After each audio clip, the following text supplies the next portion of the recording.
নমস্কার বন্ধুরা।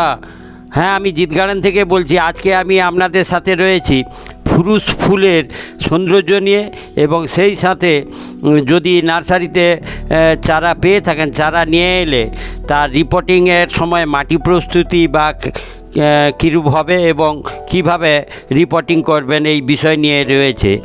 আমি এখন যে গাছটা দেখছেন এটা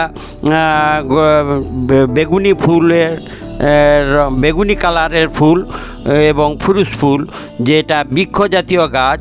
গাছটা আমার বাড়ির সামনে মাটিতেই লাগানো আছে, দীর্ঘ 13 বছর বয়স। এবং ফুলটা দেখুন, অসংখ্য ফুল, থোকা থোকা ফুল, এবং ফুলটা প্রায় 2.5-3 মাস পর্যন্ত থাকে, যেটা ফুরুষ ফুল। দেখছেন 5টা করে পাপড়ি আছে এবং থোকা আকারে ফুলগুলো হয়, অসংখ্য ফুল হয়, ফলে দেখার বিষয়টা থাকে।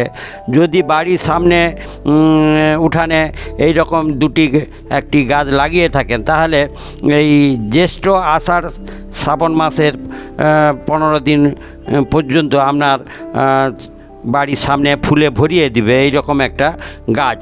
এটা বেগুনি দেখলেন, এখন যেটা দেখছেন এটা লাল। এটার বয়স কম, আমি নার্সারি থেকে এটা নিয়ে এসেছি বছর 3 গাছ। আকারে ছোট, কিন্তু এটাও বৃক্ষজাতীয় গাছ, এটা শুধু কালারটা আলাদা।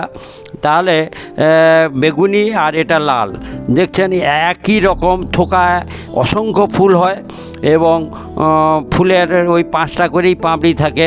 এটা সংখ্যা একটু কম আছে, কারণ গাছের শাখা পোশাখা কম, কিন্তু বয়সও কম।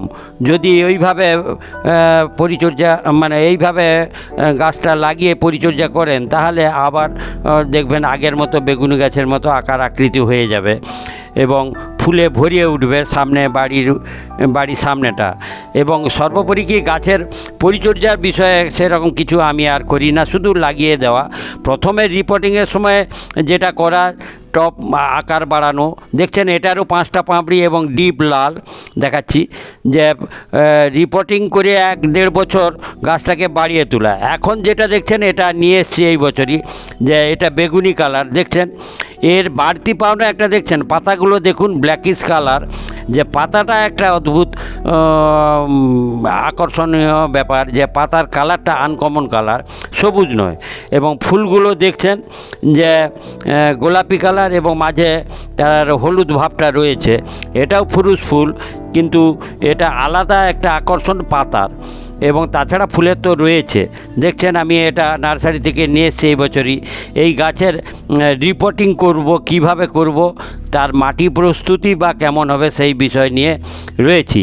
আর বন্ধুদের বলছি যে আপনারা নার্সারিতে এই রকম যদি গাছ থাকে, তাহলে আপনি নির্দ্বিধায় সেটা সংগ্রহ করুন।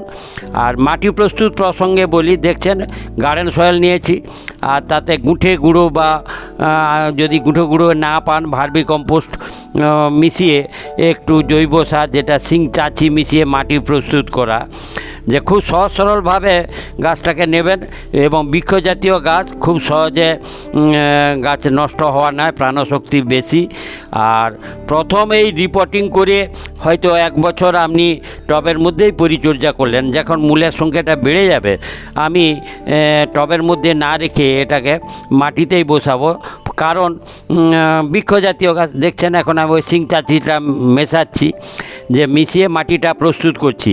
আর গাছটা যেহেতু বৃক্ষজাতীয়, বাড়ির সামনে যদি স্বল্প পরিসর জায়গা থাকে, তাতে যদি আপনি রাখেন, তাহলে উল্লেখযোগ্য কোনো পরিচর্যার প্রয়োজন হবে না। এই প্রথম রিপোর্টিংয়ের সময় দেখছেন ওই একটা কলমকুচি দিয়ে বালি দিয়ে দিলাম, যেটা ড্রেনেজ সিস্টেম হয়ে গেল। আর ওই যে জৈব সার, যেটা গুঁঠে গুঁড়ো আর সিং চাচি মিশিয়েছি, ওই মাটিটা দিয়ে বসিয়ে দেওয়া এবং পরিমাণ মতো জল দেওয়া, এটা বছরখানিক, এবং জলের প্রতি নজর রাখা, এই যা পরিচর্যা। তারপরে নিশ্চিত আমি টব থেকে এটা মাটিতে বসাবো। এবার নার্সারি থেকে যদি চারা নিয়ে আসেন তাহলে কিভাবে চারাটা বের করবেন, এইভাবে পলিপ্যাকে হয়তো রয়েছে, তো এখন কিছুই নয়, খুব সাধারণ একটা ব্লেড দিয়ে আপনি ওই পলিপ্যাকটা কেটে এইভাবে কাটবেন, একটু টান টান করে কেটে শেকড়টা যাতে না নষ্ট হয় এইভাবে ভাঁজ করে বের করবেন, দেখবেন সহজে বেরিয়ে যাবে। এবং অসংখ্য শেকড় রয়েছে নিচের দিকে, খুব হাড্ডি গাছ, সারভাইভ অবশ্যই হবে। সেটা এইভাবে টবের মাঝ বরাবর রেখে দিয়ে আবার যে অতিরিক্ত মাটি দিয়ে এটা ভরিয়ে দেওয়া এবং জল দেওয়া। তাই আমি উৎসাহিত করতে চাই আপনাদের যে এই গাছটা নার্সারিতে থাকে কিন্তু অনেকের নজরে আসে না, যাতে আপনাদের নজরে আসে যে এই ফুলের সৌন্দর্য আপনাদের আকর্ষণ করবে। নিশ্চিত বাড়ির উঠানে থাকলে গাছে ছায়া বা অন্যান্য বিষয়গুলো যেমন পাবেন, ঠিক একইভাবে বছরে একবার 2.5 মাস ধরে ফুল দিবে এবং প্রায় পরিচর্যাবিহীন মাটিতে লাগানোর পরে বিন্দুমাত্র আর পরিচর্যা করার বিষয়টা আমি করিনি। শুধু এই বছরখানিক পরিচর্যা করে রিপোর্টিং করে বাড়িয়ে তোলা, তারপর মাটিতে বসিয়ে দেওয়ার পর ও আপন গতিতে বেড়ে উঠবে।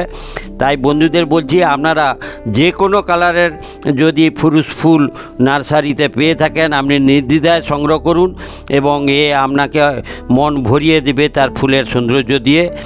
আর ভিডিওটা ভালো লাগলে আপনারা পরস্পর শেয়ার করুন, কমেন্ট করুন। আর আশায় রইলাম যে আপনারাও এইভাবে নার্সারি থেকে সংগ্রহ করে নিয়ে লাগাবেন। ধন্যবাদ বন্ধুরা, পরবর্তী ভিডিওর জন্য সাবস্ক্রাইব করবেন।